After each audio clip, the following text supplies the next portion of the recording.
How's it going, everyone? Data here with a little afternoon DataCast in the NHL, usually with the instant news and analysis of the real world of hockey. But today, some news coming down from Chris Johnston of TSN with a potential trade on the horizon as the Edmonton Oilers and the San Jose Sharks have re-engaged on Erik Karlsson trade discussions.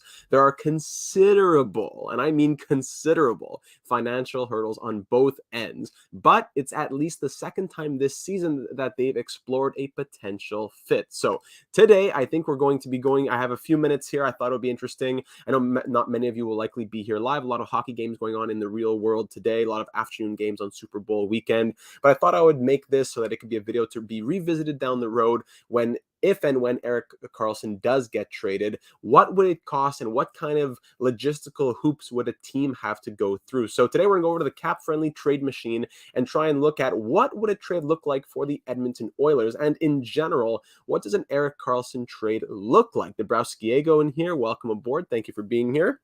Not looking for the big numbers today.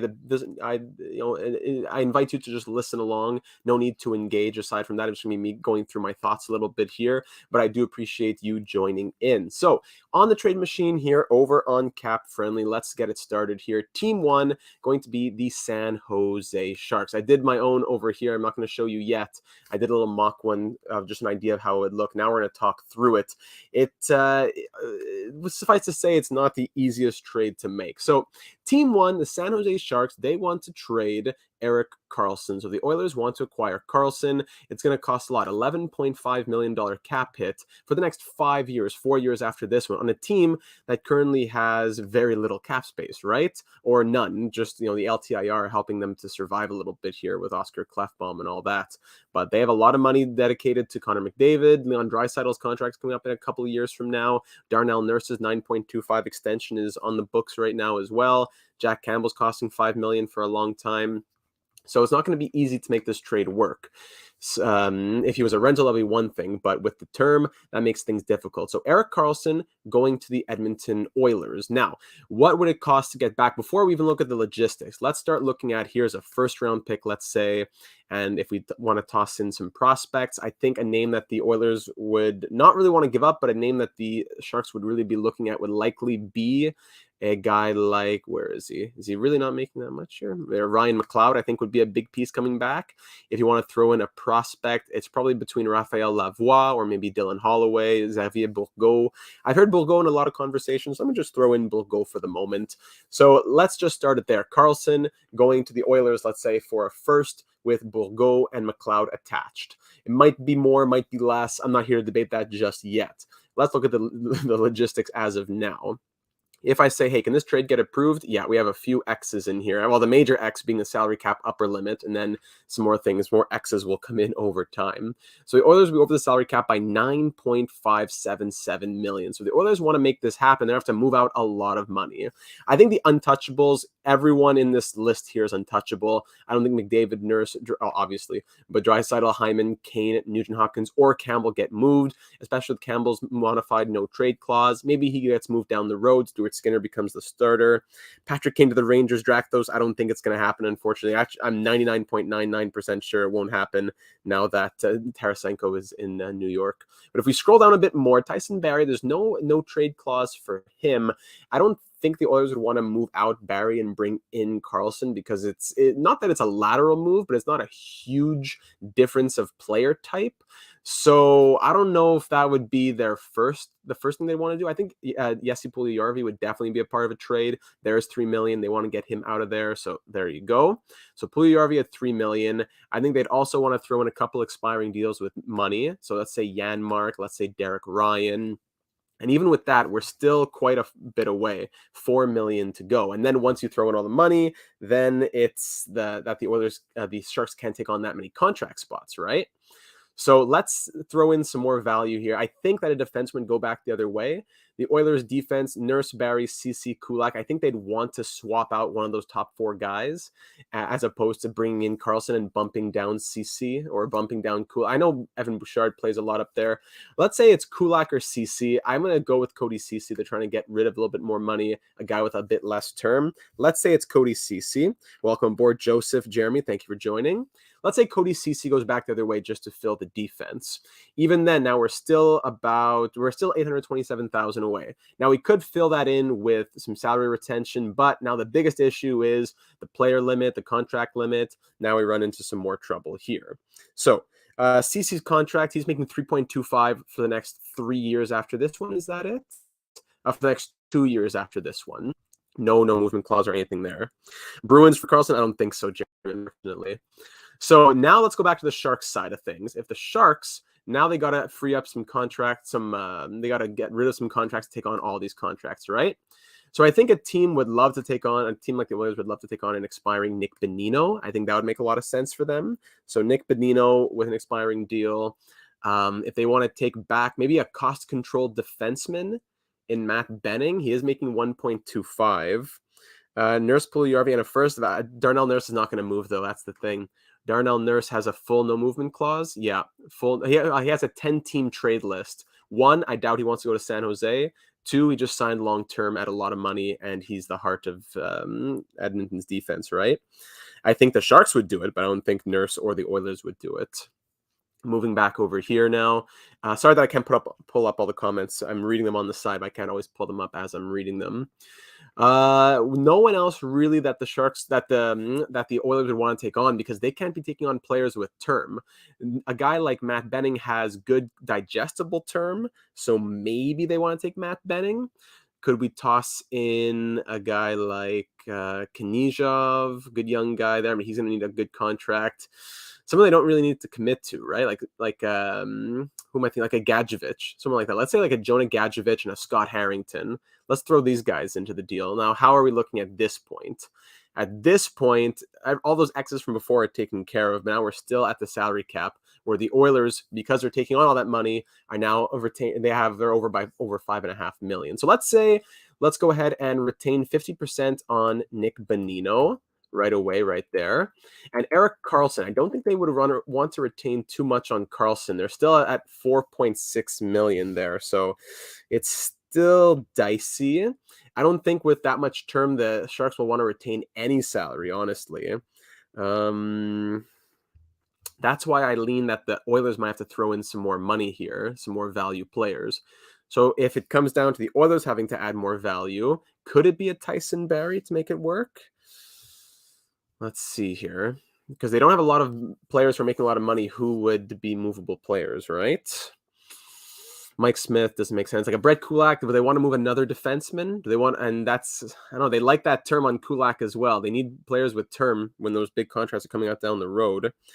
Alfexi, saying, I don't think that Karlsson is what Edmonton needs. They need an actual defenseman that will play defense, but Edmonton will do Edmonton things, right? You can't deny the excitement of seeing McDavid and Karlsson on that top salary power play, right? So it would probably require a guy like Warren Fogle now. Let's say Warren Fogle was back the other way. Kailer Yamamoto, I don't know. Now we're at how much we're at? Over by 1.852. Could this be solved by salary retention on Erik Karlsson now? Karlsson, how much salary would have to get retained to make this work? 2%? No, what am I saying? Let's say 5%. 5% still over by 1.27. 10% retained, bring them down to 10.35. Still over by a bit. 15% retention. Yeah, Nurse would be interesting, but it's just Gabriel. It's just that the Oilers and Nurse, I doubt either of those parties would agree to it. Seattle getting Karlsson? Maybe. We could look into some other trade destinations after. We're almost there. 16% retention on Karlsson. Bring him down to 9.66. One more. 17% retention would make it happen. That would be enough to get the deal on. 50-player contract limit now, eh? Because in are 1, 2, 3, 4, 5. Out are 1, 2, 3, 4, 5, 6. Yeah, so the Sharks have to give somebody else up now. So that means they wouldn't have to retain as much salary, though. So let's say the Sharks add another piece in. We're definitely looking at it's definitely a big process here. I see why Chris Johnston says that there's a lot of logistics to go through here. Let's throw in Marcus Nudivera, but he's on LTIR. No, okay. Let's throw in any expiring deals here. No, Timo Meyer, LOL. Noah Gregor. I guess Noah Gregor. Let's throw Noah Gregor in here. Now, okay, Noah Gregor, but now they're taking on more money. So I don't know if I see this happening without Tyson Barrie being a part of the deal. That's the problem. I think the Oilers might have to give up Tyson Barrie to make this happen, unless it becomes like a 7-for-7 deal, right? The real question is, when is Weeks announcing Timo Meyer to New Jersey? I don't know. I feel like Timo to Carolina is what has the most steam right now. So let's go back to Edmonton. Sorry, let me go back to Edmonton here. Oh, I am on Edmonton. Here we go. Edmonton, sorting by cap hit. Let's say we add in Tyson Barrie. We take out Warren Fogle, and we take out Derek Ryan, I suppose. Let's keep Janmark and all the other pieces. Now, the money's still not there, but everything else does line up, so it could just be a bit more salary retention. Yeah, that would be great.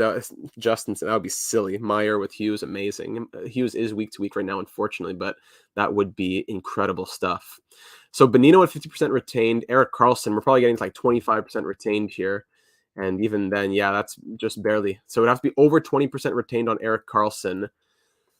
22% retained. Yeah, about 22% retained on Erik Karlsson, with some other random pieces, Harrington, Gregor, Benning, and Gadjevich, just to offset the amounts of players that have to come in from the Oilers, being CC, Barrie, Janmark, Puljujarvi, and McLeod, along with the prospect of Xavier Bourgault and a first-round pick. So I think I had a trade here. Let me see, go back to my original trade. I had made a trade off the screen just to see what happened. I had originally said Bonino, Karlsson at 1% retained, with Harrington, Benning, and Gadjevich in return for McLeod, Puljujarvi, Ryan, Janmark, Barrie, CC, and a first. That's without Bourgault being a part of the package, but it's with less salary retained, right? So I could see this trade happening as well. This would give the Edmonton Oilers $13,000 in salary cap space. So here are a couple different options for you right here. So what do you think, Edmonton Oilers or hockey fans? Do you take Erik Karlsson at 1% retained if it comes with Bonino at 50% retained, Harrington, Benning, and Gadjevich, and you have to give up a first-round pick, Cody Ceci, Tyson Barrie, Matthias Janmark, Derek Ryan, Jesse Puljujarvi, and Ryan McLeod. Plus, it puts you right at the edge of 13,000, and you're in a tough spot down the road. It's interesting, but Chris Johnston says that they're re-engaging in conversations, considerable financial hurdles on both ends, but they are exploring a fit. What do you think? Could Erik Karlsson be a fit in Edmonton? It's definitely something to consider. Let's go back to the comments here. We're talking about the stream for Timo to New Jersey. That's coming up soon, right? But what a first round that would be for the Rangers and the Devils. Panarin, Zibanejad, Tarasenko versus Meyer, Hughes, Palat right now. That would be something. So Erik Karlsson currently being in trade conversations, being engaged in that regard. I think we had said let's pull up an idea here. Let me just do this off screen quickly. Team number 2, the Seattle Kraken. What would it take for the Kraken to get Erik Karlsson? As was it Dabrowski-Diego who said that? Scrolling back up here, it was Dabrowski-Diego who said that. So if we wanted to make it Karlsson to Seattle. Let me just reset the trade here. Okay, I'll pull you in. Let's see what the trade machine says here. So if Erik Karlsson wants to go to Seattle itself to clear up $3.2 million, they could definitely do that. So if they give up a first round pick, or even forget a first, let's say they give up a second and a prospect instead. I think you have to give up a first. You give up a first, you give up your second, you have Toronto and Winnipeg. You give up a first and a second. You toss in, because Edmonton can take on, San Jose can't just look at rentals. They want to have good pieces, right? Eli Tolvanen is not going to get moved. Matty Beniers and Ryan and Shane Wright aren't moving. Riker Evans could be an interesting piece. Riker Evans. Yeah, it's only 3:19 p.m. over here, Juice. No other names really spring out at me. Speaking of spring, we have Sprong. Daniel Sprong has been having a really good season in limited ice time. So let's say Sprong Evans. And what's a piece that they could use in San Jose? Who has some like Larson, Eberle, both former Oilers. Maybe they want Alexiak on the blue line. He does have a no trade clause. Jared McCann has a lot of value, but they want to keep him for the postseason, right? Someone that they want to give up without trading away what they're doing in Seattle. And that's a tall claim. I don't know if they can do it. Like, let's say I don't know, Vince Dunn's been having a really good season, but do they want to trade him on an expiring contract? I don't know. I don't think I see it happening. They'd have to move. Let's say they trade away a defenseman in Justin Schultz. They trade away a forward in Jonas Donskoy. The cap space is almost there. Evans, Sprong, Donskoy, Schultz, a first and a second for Erik Karlsson. No, I don't think it would really work for Seattle. Just that the pieces that they would have to give up are not pieces that they want to give up, even though Dunn and maybe on an expiring deal. I don't think they'd want to do it. So just a quick little experiment there for Dabrowski-Diego, who requested it. But yes, of course, Joseph, the Sharks franchise would never trade legendary Karlsson. Of course. Speaking of the San Jose Sharks franchise mode, next episode out on Monday. Tage Thompson career simulation on NHL 23 just came out yesterday. Thank you for taking the time this afternoon to join in and add your thoughts, just for a quick little thought experiment based on what Chris Johnston tweeted. Very interesting. If the trade were to happen, it would require one of the biggest cap runaround red tape NHLPA, Gary Bettman comes in to have to approve and this and that type of trade. It would be very difficult to make it happen. Dabrowski-Diego, what about Ryan O'Reilly? Now that now that the Blues have traded Tarasenko, he is returning to action. He will be healthy. He will be showcased. I don't know if he's getting shopped. As I said in my Tarasenko breakdown, I don't think the Blues are a rebuilding team. I don't think they could be. They could become one, but I don't think they have to be. Their core forwards and defense, their top 6 and their top 4, are all signed long term. They don't need to rebuild. They have Kyrou, Thomas, who am I thinking of? Parayko, Buchnevich. They have them all signed for multiple years. Dexter, buddy, welcome to the stream. So if you're watching back after it's live, let me know your thoughts. Could the Oilers be in play to get Erik Karlsson? What do you think I may have missed in a potential trade? But I don't know. I'm not seeing it. Not only would it take a lot of things, but then what does San Jose get out of it in the end? They get a prospect and a first, right? Plus a lot of headaches of having to make the deal happen. Is that all they can expect to get when Karlsson is playing so well, but on such a tough contract? Could be it. So, and perfect time for a lunch break, Dexter. You can go back and watch now that the stream is concluding. So I'll stop there. Thank you for taking the time to watch. Make sure that you're subscribed for all the breaking news and analysis in the real world of hockey, especially with the trade deadline around the corner. We have many trade discussions heating up on the Timo Meier front as well. I'm just counting down the days for when that happens. Hopefully going to be available to stream, because I will be devastated if I'm not. But thank you for taking time in the afternoon. I will see you in the next one whenever news breaks. So be sure you're subscribed to that, as well as for all of our franchise mode, career simulation content, and much more. Thank you, everyone, and have a wonderful rest of your afternoon.